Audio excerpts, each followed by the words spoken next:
Okay, everybody, we're going to get started here. I just want to thank everybody for joining us tonight to learn more about Rocky Mountain Power's Wildfire and Mitigation Safety Plan. My name is Tiffany Erickson, and I do the Media Relations and Communication here at Rocky Mountain Power. And I just want to get things started with a couple house cleaning items. The presentation portion of the webinar, we're expecting it will last around 25 minutes. And then we'll open it up for questions and answers at the end. At the bottom of your screen, there should be a button that says Q&A, and you can click that at any time and send your questions straight over to us. We're looking forward to answering those questions, and then we plan on wrapping up around 6 o'clock. And so with that, I'll just turn it over to our presenters and experts to do their introductions. Thank you, Tiffany. This is Joshua Jones. I'm the Director of Asset Management for Rocky Mountain Power. And for tonight's discussion, I have responsibility for developing our wildfire strategy and plan. My name is Chris Spencer. I'm the Managing Director of Central Utah Operations. Central Utah Operations has responsibility for the Salt Lake Valley, the Tooele area, and in the Salt Lake Valley, that would include the canyons of Big Cottonwood Canyon, Mill Creek Canyon, Parley's Canyon, and Emigration Canyon. I also have responsibility for our vegetation department that covers all of the state of Utah. Colby Fryer, Director of Southern Utah Operations. Southern Utah it starts about south of Point of the Mountain. It's kind of a little unique. It includes Park City as well, and then we move south throughout the states. Perfect. Just to give everyone a quick overview of the agenda, over the next 30 minutes, we'll be covering our wildland fire protection plan, the pre-fire season activities that we have underway, the 2020 activities that we will be completing, our community outreach, and we'll round it out with our public safety power shutoff. Just want to start out before we get into the foundation of the plan and really highlight, as we were putting together this plan, our #1 job is to focus on how to keep the community safe and provide it with reliable power. And as we get into the foundation of the plan, I just want to acknowledge considerable work that's gone in from partnerships with state agencies and industry leaders in developing a kind of well-integrated plan for the state of Utah. As we get into the foundation, I'll be using a term called FHCA. That's our Fire High Consequence Area. And what this represents is the areas that pose the highest fire risk from a rapid spreading fire. These are the areas that, as we discuss the foundation of the plan, we'll be prioritizing as kind of the first areas for the efforts to go underway. We do acknowledge that fires don't understand boundaries and could occur anywhere within the state. This just is a representation of where we will be focusing our efforts first. The two main things for our goal of the FHCA area is, one, to look at reducing the probability of fire from occurring. And the second piece is, if a fire does occur, how can we reduce its impact? As we step into the first piece of the foundation of our plan, it's to raise awareness within our utility and with our industry partners on what are the environmental risks that pose a hazard for fire conditions. And in order to do that, we are deploying monitors. On the right-hand side, you see a weather station. And one of the things that's unique in the weather stations that we're deploying is in the lower right-hand corner is a fuel sensor. And that fuel sensor is specifically calibrated to look at the moisture in the vegetation around that area in order to give us some awareness on what are the localized conditions for both weather that's occurring and how that impacts the vegetation or fuel source around the base of our asset. The other piece of this is we are changing our operational practices within these areas to which Chris will be going into in greater detail. And the last piece is, once we're aware of these changes in environmental conditions, is to increase the collaboration with our public safety partners. The second piece of our foundation of our plan looks at how can we limit the potential ignition from a fire to start. On our overhead lines, most of the conductors are installed with a bare conductor, and things like trees can blow into those during extreme weather conditions. In order to reduce that, we got kind of two primary activities that we have underway, which we'll go into more detail throughout this discussion. But just at a high level, one of the pieces we're doing is clearing a right-of-way around that pole. And the second piece is looking at deploying new technology like the covered conductor that you see in the bottom section to avoid, if something was to blow into the line, from making contact and emitting a spark. The last kind of key foundation of our plan is, if an abnormal situation occurs, what can we do to limit the amount of energy that would be present that could create that spark or ignition source for a fire? And on the right-hand side, you see two devices that, by design, the traditional ones would emit a spark. The first one on the left-hand side for the two images on the right is a lightning arrestor. This is installed in order to protect the equipment from indirect lightning strikes. The second one is a fuse, and the fuse operates very similar to a breaker within your home. If there's an abnormal fault condition, it would operate. Traditional devices of these two would emit a spark. We're currently in the process of replacing those two pieces of equipment with a non-expulsion equivalent. And when I say non-expulsion, the focus there is to they do not emit a spark when they operate. In the bottom, we're also deploying relays within our substations that are more sensitive to look at abnormalities on the system and operate for wildfire type conditions or fault scenarios. And one of the things is we have partnered with industry leaders as well as our universities to test these devices in a lab type setting before we deploy them out in the field.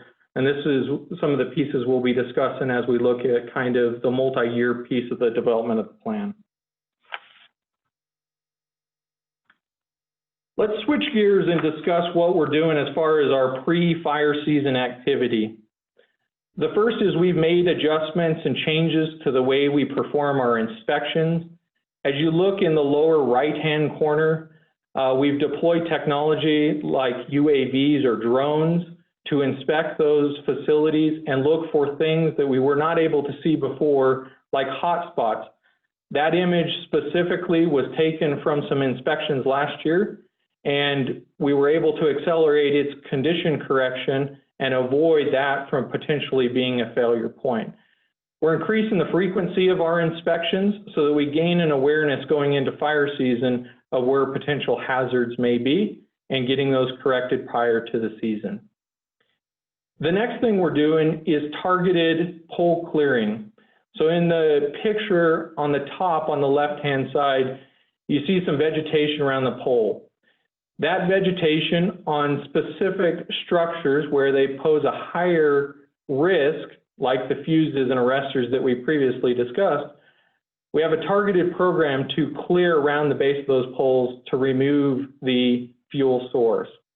We're also performing full inspections of everything within the FHCA area. Those were the boundaries that we discussed at the beginning of the conversation. The second piece is we have done maintenance on the weather stations that we installed last year. So that is underway, and we started activating daily weather forecasting starting on May 15th, which allows us to start to see the conditions that, as everybody's seen, have started to come earlier this year than what we've seen in the past. The other thing is this has provided us additional benefits even outside of fire season. For the weather events that just came through in the last couple of weeks, we were able to utilize this information for looking at how our system would perform due to cold fronts moving in or high wind conditions. The other things that we have activated pre-fire season is monitoring red flag warnings, wildfire notifications and alerts, and we're currently pursuing monitoring lightning so that we can see lightning proximity alerts around our assets and see if there's a potential risk. The last piece I'll round out on this slide is we currently working in partnership with our field employees is providing training on how activities would take place during the fire season that's different than their normal operating procedure. And the last piece is when we go into fire season and under certain conditions, we implement a procedure where we will patrol the line prior to re-energizing it to make sure that there's no additional hazards.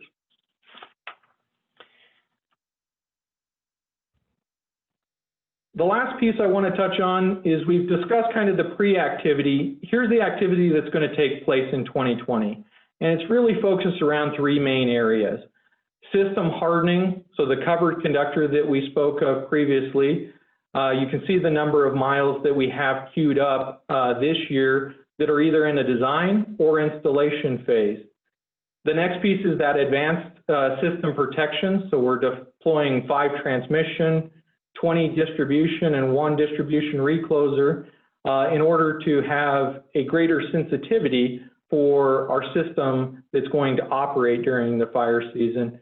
And the last piece is the situational awareness. We previously discussed the weather stations that we have deployed. We're now deploying 12 or 11 additional ones. And the one piece that I haven't discussed is we are looking at deploying 14 high definition cameras. The cameras don't do anything to try to reduce the potential for a fire to occur, but what it does provide us is if a fire was to start, it provides us that lens into one where it's occurring, so we can site resources around that quicker and look at how it's spreading so that we can mobilize faster and obviously work in partnership with our other agencies. I'm going to turn the time over to Tiffany to discuss the community outreach. Yeah, so customer communication and outreach is really an important component when it comes to initiatives like this. And so ensuring that communities and neighborhoods have the information needed to prepare for things like this is important. And so through the month of May and June, we've been running a series of wildfire safety related advertisements in service areas with an elevated risk of wildfire within those FHCA areas that Josh talked about earlier. The advertisements promote wildfire safety messaging and direct individuals to our website where they can get additional information and see maps that similar to what we showed earlier where those areas are. We've also done outreach in the FHC areas and held meetings last year and last fall.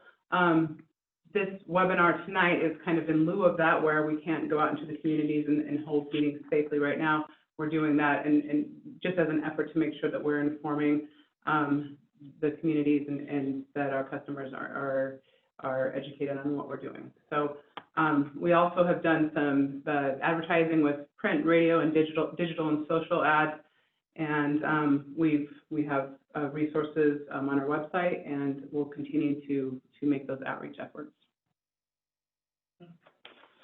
All right, Tiffany, thank you. As Tiffany and Josh have kind of shared, our number one goal as a utility is to make sure that we work with our communities and our customers to ensure that they are safe. That truly is one of our motivating factors. And we feel that one of the best ways to accomplish that is to ensure that we don't become a source for a catastrophic wildfire. So as Josh discussed in his presentation, that utility assets can be a source of ignition or a spark. And so as we put this plan together, we recognize that that's a risk, and we're trying to mitigate that risk as best as we can. One of the tools that we have put together in conjunction with our community partners and a review of our assets and the highest risk that they pose to people is known as a public safety power shutoff. And you may hear that abbreviated as a PSPS event. So a public safety power shutoff is truly a tool to help keep people and communities safe during extreme weather conditions. So a proactive power shutoff, or PSPS, would only be used in events where we have extreme weather patterns coming through. And some of those weather items that we look at are obviously high winds, high fuel content around our assets, dry conditions and heat. All those things kind of add up together and compound on each other and really pose a risk for our communities that if a fire were to originate there would spread quickly and get into our communities. So we anticipate these PSPS events to really be used as a last resort. Our plan is to try to mitigate the risk as much as possible by checking our assets, by inspecting our assets, by repairing our assets prior to dangerous weather condition situations, to really have that situational awareness of what the weather is, what it's going to be, but then also the situational awareness of our assets, and really putting forth a lot of work and efforts in accomplishing that before fire season. And as Josh shared, some of those things that we're doing in our plan. We recognize that each situation is different for these events. A lot of questions that we receive are what are the exact things that will trigger an event, but it really comes down to a situation by situation, and we will have boots on the ground. We will be using the tools that have been implemented as part of this plan to assess what's going on real time, and so that we can truly make informed decisions.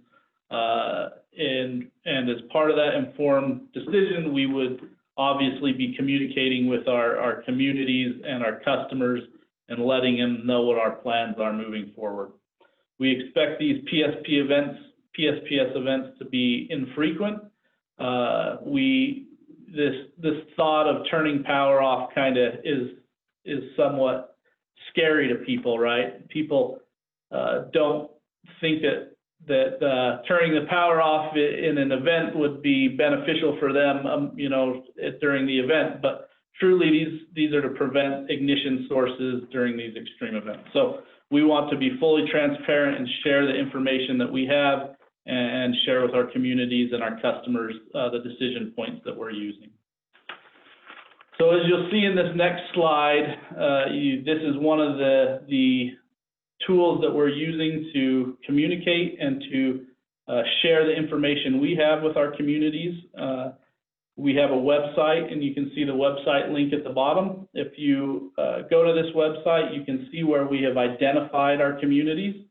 There's a map, an interactive map on there that you can zoom in, and you'll see to the right of that map is a weather forecasting tool that will take the data that we're receiving from our weather stations and our forecasters and kind of put a 6-day window out there of the weather forecast where we are seeing, and the data we have is telling us that there may be a possibility for extreme fire danger, which would include wind, fuel content under our assets, moisture in the air, and upcoming weather events. And the intent of this is to provide this as a tool to our communities and customers that they can as well go to these resources and monitor those sites, and it will be similar to the data that we have.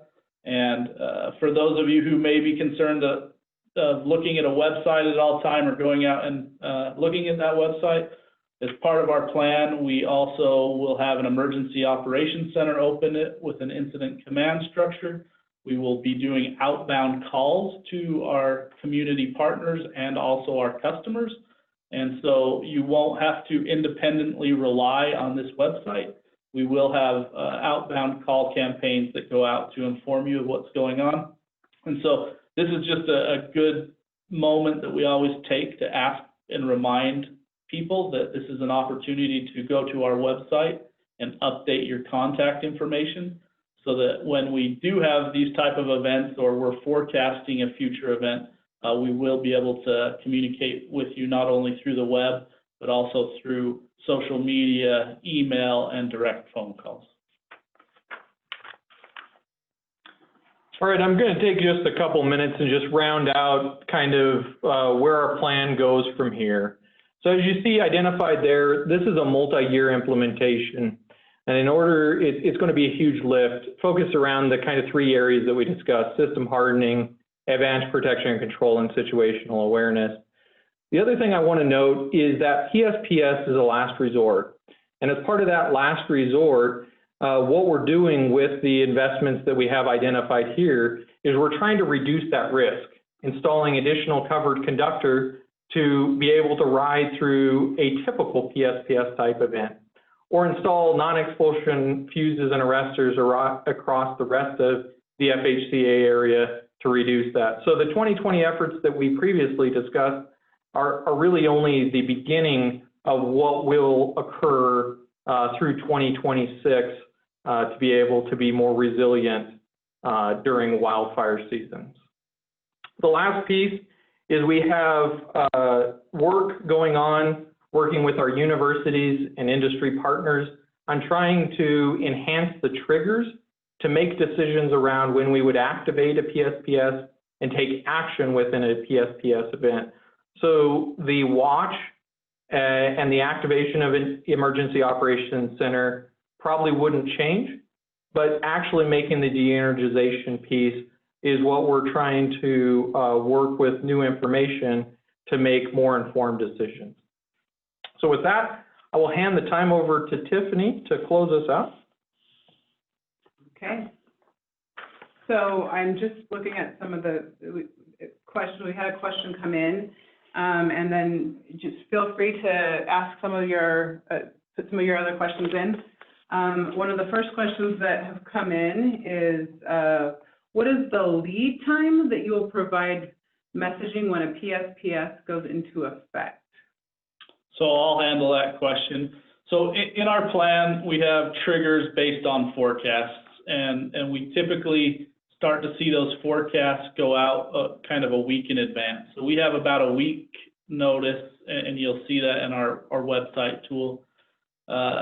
As that week progresses, those forecasts come in tighter and tighter, and they become more reliable. So our plan right now is kind of to start communicating with our communities and our customers 72 to 48 hours in advance of when we think one of these might happen. And we are going to over-communicate with you. So at kind of 24-hour intervals, we have built into our plan that we will continually give you updates on what the forecast is saying. And when you get down into that window of kind of a 2-hour update and then an hour update and an actual update. So if our forecasts continue to hold true, if our boots on the ground have done our inspections and we're seeing that conditions truly are a situation where we would pursue a PSPS event, our plan calls for us to communicate with our customers at 2 hours before, 1 hour before, and then obviously once the event is done, we would then communicate with you again.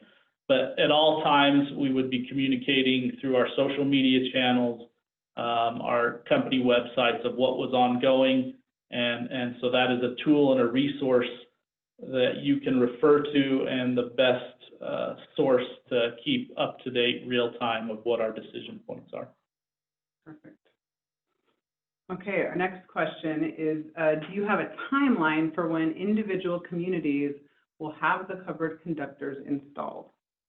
We do. Between 2020 and 2026, we have outlaid all of our feeders that are within the FHCA area, and specifically those that are in the PSPS area for installation of the covered conductor.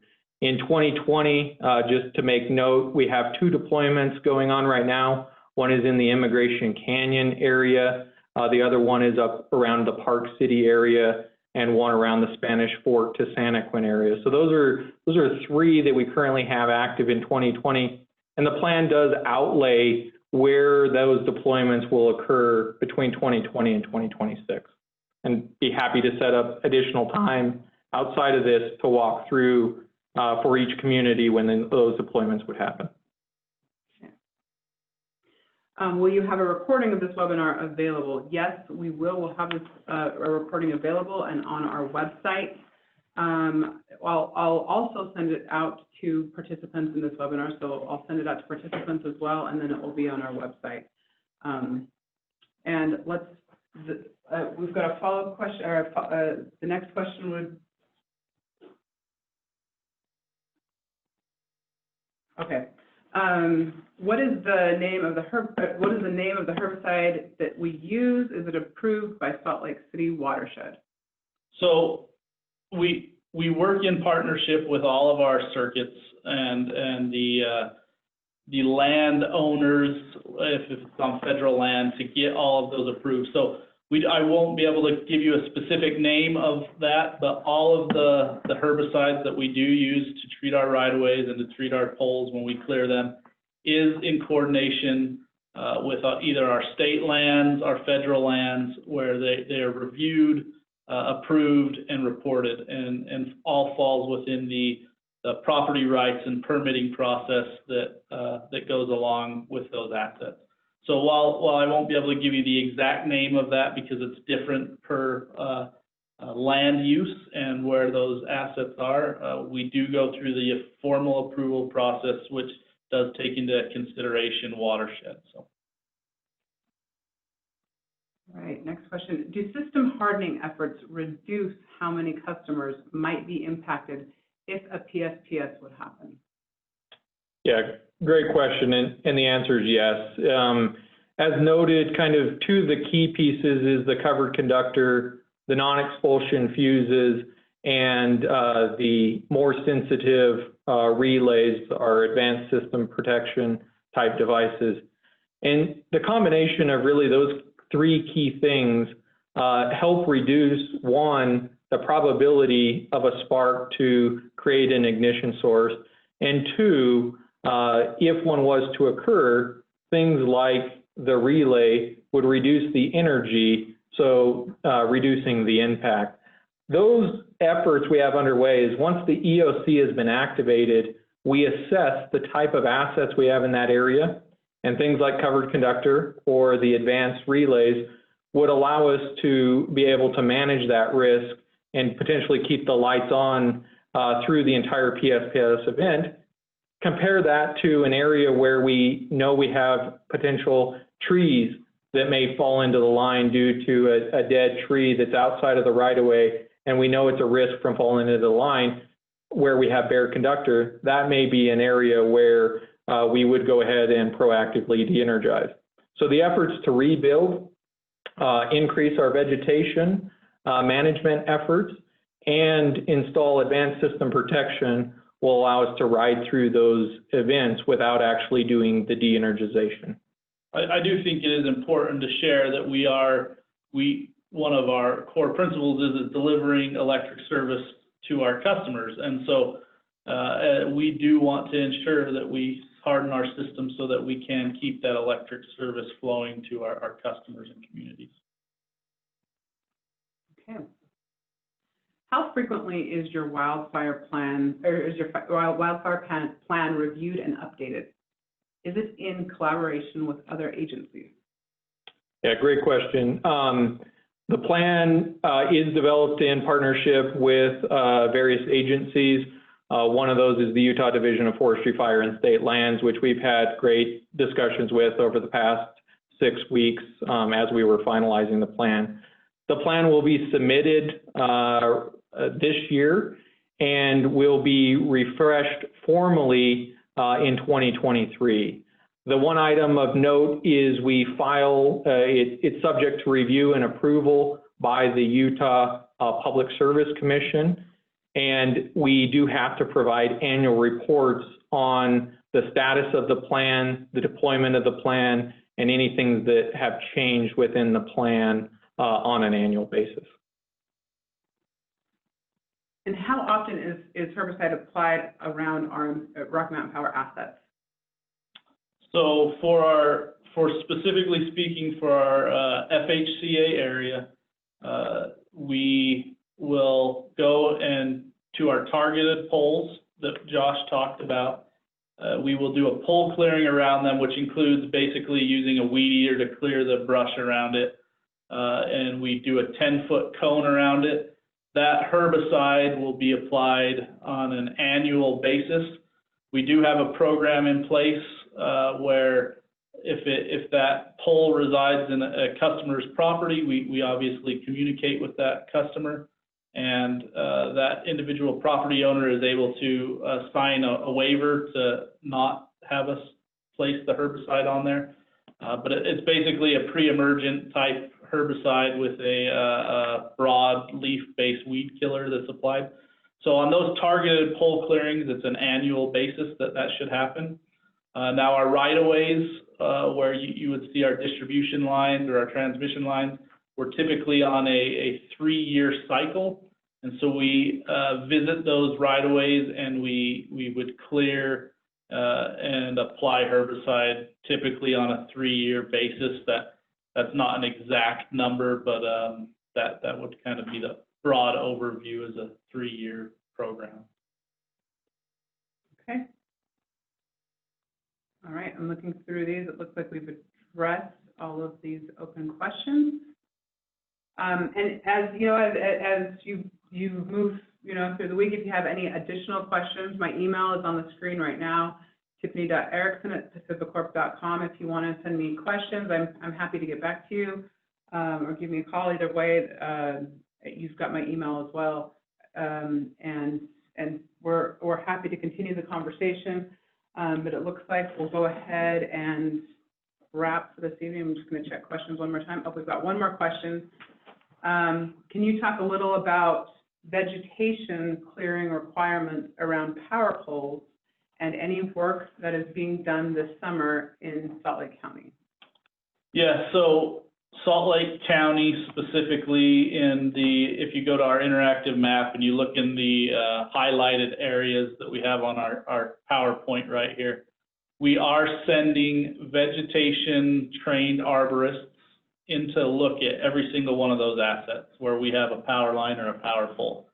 They will go in and they will look for any potential vegetation, what we call grow-in. So that would be a fast-growing tree that could potentially have grown quickly in the spring due to high moisture. And we would go and we would prune that tree back to our standard clearances. And those standard clearances vary between voltage classes of our power lines. But basically, our intent is that a grow-in or a tree branch or a piece of vegetation should not at any part during the year get closer than 4 feet from our lines. So we send our certified arborists out. They understand the growth rates of trees. They do an evaluation of the clearances around the lines, and then they would coordinate with a tree trimming crew or a pruning crew that would come in and remove those potential grow-ins and those branches. They also, as part of their inspections of these lines in the highlighted area, look for potential trees that have died over the winter, or one of the common things that you hear nowadays is beetle kill.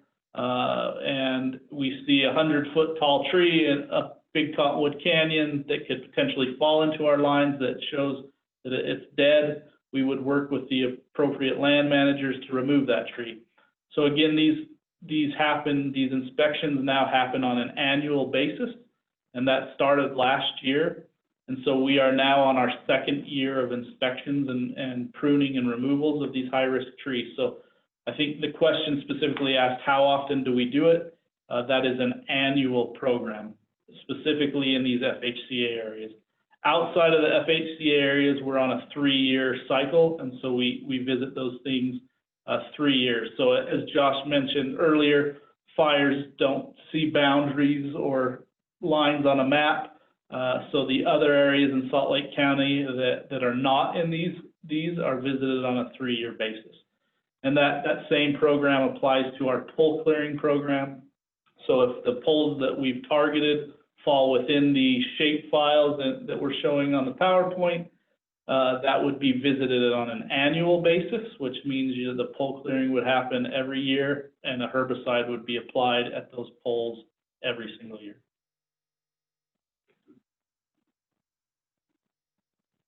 Okay. Do we have any other questions out there? And like I said before, I'll get this PowerPoint, we'll get it posted on the website. It'll be available at rockymountainpower.net/wildfire safety. And you can find it there along with maps and then the forecasting table that we showed you and other wildfire safety and preparedness resources. Doesn't look like we have any other questions. So thanks for logging on and spending some time with us, and we'll just continue to update you and customers in these areas about the work that's being done. And again, if you have any questions or comments, please reach out to me, Tiffany.Erickson@pacificcorp.com, and have a wonderful rest of your night.